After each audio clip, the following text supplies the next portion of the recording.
all good? No? Yeah, we're good. Okay, good. Cameras all good in the back? Good. We'll kick off with the normal live section, then we'll go into a 10:30 tonight. If we're ready, we'll kick off with Open Slide. Afternoon. Afternoon. How has the mood lifted amongst the players after what you did on Tuesday night, and how helpful given what waits on Sunday?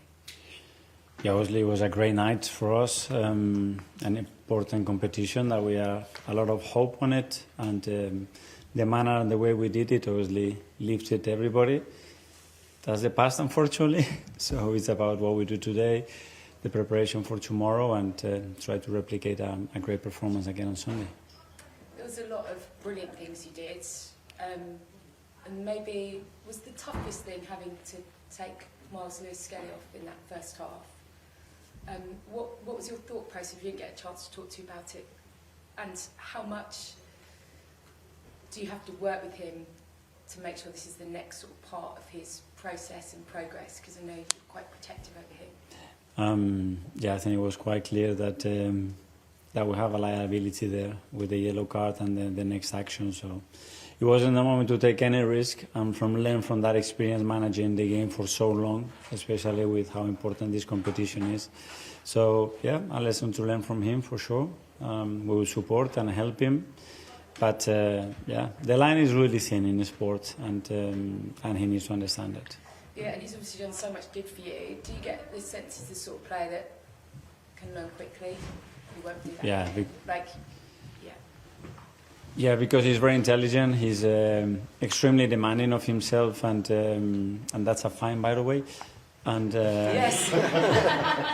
How much? It was only 5 pounds. I don't know. It's up to you guys. Up to you. Hopefully, you have that in place. Arsenal would be more expensive than £5. I think so. So I think it's better for you guys to discuss with your colleagues. Dinner, yeah. Good dinner. So, yeah, I know straight away his reaction is like that. He's a perfectionist. He's got a great environment around him, and they are here to learn as well. And we understand that Thomas Tuchel has a short list that doesn't sound so short of 55 players. Would you expect both Ranieri and Miles Lewis-Skelly, given their form, to be on that list? And how do you feel about that in terms of the next step of their development? Well, I have no idea. Obviously, what I read and hear about, the noise that is around it. So, it's Thomas will take with his coaches the decision, and we will support it. But obviously, somebody who's nurturing them, would you like to see that? Would you feel at this point in their career that's good for them? To be around a different environment, to learn something a bit different? Well, knowing Thomas and the coaching staff and the environment that they have created around the England camp, I think it will be an incredible experience for them, if that's the case, whenever that is. That's not my decision, that will be their decision.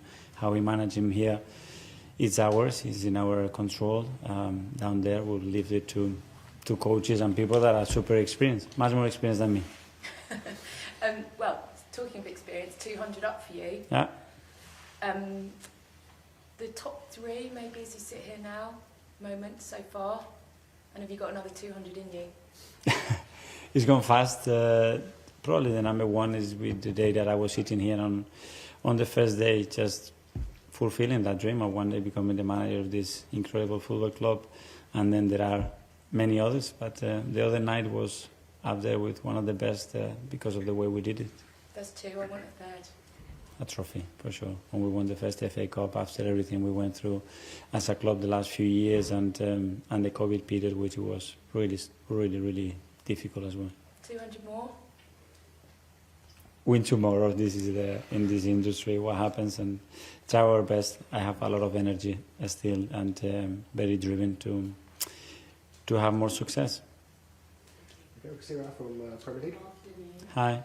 Odegaard usually drops in at 6 to help with ball progression in your build-up. Even though he might not be providing a lot more assists and goals that maybe people expect this season, he clearly is very vital in that build-up stage. He himself said he hasn't been at his best, but do you think he's been hard on himself as captain, and we should be looking at the other things that he contributes on the pitch to the wider team? Yeah, obviously when you isolate data and you are looking at certain aspect of the game, that cannot reflect just the overall performance of a player for sure. But he's got ability to do that, what you are talking about in that phase, and then still arrive in great positions, in great situations to provide assist and to score a goal. And he proven that many times, and the other game, I think it was a very good example of that. And we've seen a lot more variance in build-up and positionally from your players, obviously due to your injuries. PSV, we saw Timber near the back post, get the header. Calafiori was very high up. You had about 6 players in the box at times. Has this period really inspired you with different attacking opportunities to the possibility where when you have your full attacking options back, you still want to be a bit unpredictable and a little bit more fluid than you possibly have been in the past? Yeah, we need to look at threat from other areas, and obviously we lost very important wingers that provided a lot for us in that final third. And we're looking to explore other options as well. The team has this capacity to adapt, a lot of players with great football intelligence as well, to understand when to move and why, especially they do certain things. And there they certainly float, and we saw actions and combinations that very difficult to defend. Ruben Amorim said the key for him and the team would be surviving physically through the match on Sunday.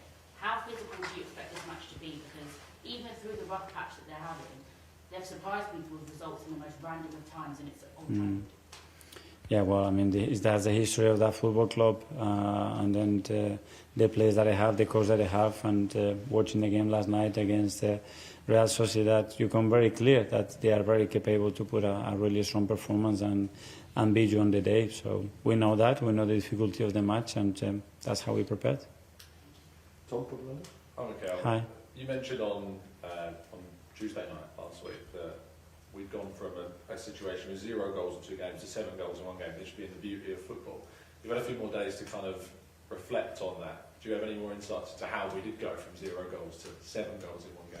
Yeah, and as well the way the game could have gone as well, but that's the reality. If they would have scored, we were in total control of the game. In one action, they have the big chance with Saivari, and they hit the crossbar.